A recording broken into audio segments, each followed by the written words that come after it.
Silence, veuillez vous lever. Reprise de l'audience. Veuillez vous asseoir. Good morning again, or good afternoon. I've received a note from the jury that indicates they're ready to render their verdict. I'll produce that as Exhibit J9. Before calling the jury, as I do in every case, I tolerate no expression of any kind in the courtroom when the jury is rendering their verdict. If anyone thinks that they can't control their emotions, I would invite them to leave now. Alors, je tolère aucune réaction au moment que le jury rend leur décision. Si qui que ce soit croit qu'ils ne peuvent pas contrôler leurs émotions, je les invite de quitter la salle d'audience immédiatement. C'est bien. Julie.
Silence, veuillez vous lever.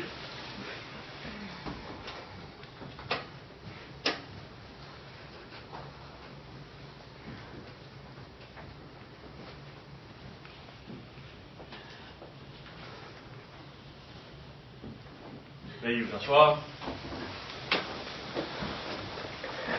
Ladies and gentlemen, I've received your note. I've communicated its contents to the parties. I would call upon Madame Lachance to address you.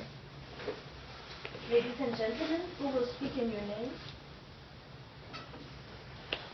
Are all the members of the jury in agreement on their verdict? Yes. And what is your verdict? Guilty. Thank you. You may sit down. Thank you very much, Mr. Foreperson. Will you please indicate on the minutes of the hearing that the court endorses that verdict? Ladies and gentlemen, in every case except a finding of guilt for second-degree murder, I would be freeing you up now. I can't do it. Your role's not quite over. Exceptionally, when someone is found guilty of second-degree murder, the jury has a particular role to play in the sentencing process. And I'm going to explain to you exactly what it is.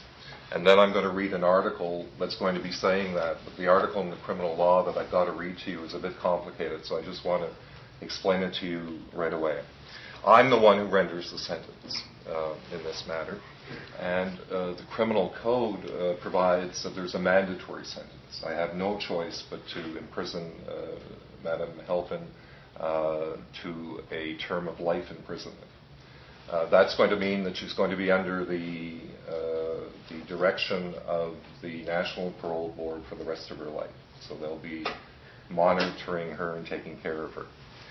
However, I have a further decision to take to decide how many years that she must serve in jail before she can be considered for parole. And the criminal code says that I've got a margin. I've got to provide that she remain at least 10 years in jail. That's what the criminal code says. And I can go up to as high as 25 years in jail. So there's this range of 10 to 25 years. One of the factors that I take into consideration, because I take into a lot of factors, are any recommendation that the jury would make. So you are allowed, if you choose, to make a recommendation as to how many years she should actually serve before being eligible for parole. Now, that decision again has to be unanimous. So after I read the article in the Criminal Code, which states just what I said, I would ask you to retire and decide, one, do you want to make any recommendation? If you're not unanimous on that, that ends it. You simply send me a note saying we're ready to inform you what's going on. Your president would come in. I would ask him, do you wish to make a recommendation? He would say no. If unanimously you wish to make a recommendation, well, then your recommendation has to fall somewhere between and including 10 to 25 years. So you could come back and say, yes, we have a recommendation. It's 10 years, it's 11 years, it's 12 years, whatever. Okay? So let me read this article to you.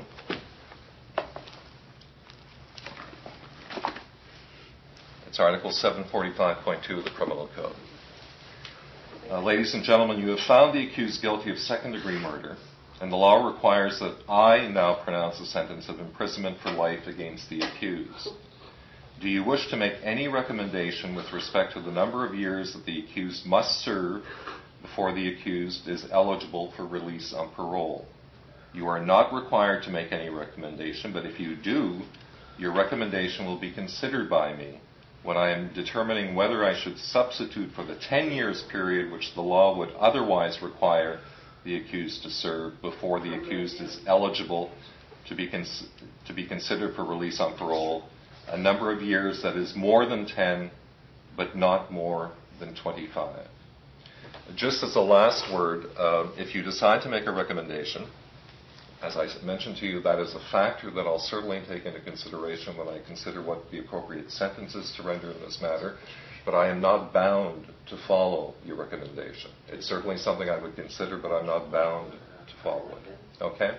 I'd ask you to retire. Again, you can take as much time as you wish to decide this issue, and it's up to you. You might be able to decide it in 5 minutes. You might say to yourself, maybe we better go off to lunch and we'll think about that when we come back. That's up to you. But once you have decided, one, do you wish to make a recommendation? If yes, the number of years, send me a note. Again, don't write what it is. We'll ask you the appropriate questions, okay? Thank you very much. Veuillez vous lever.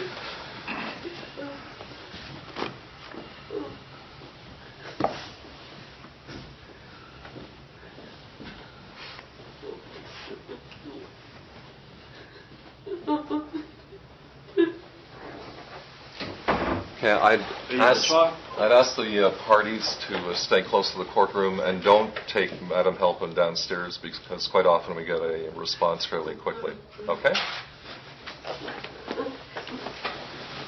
Veuillez vous lever.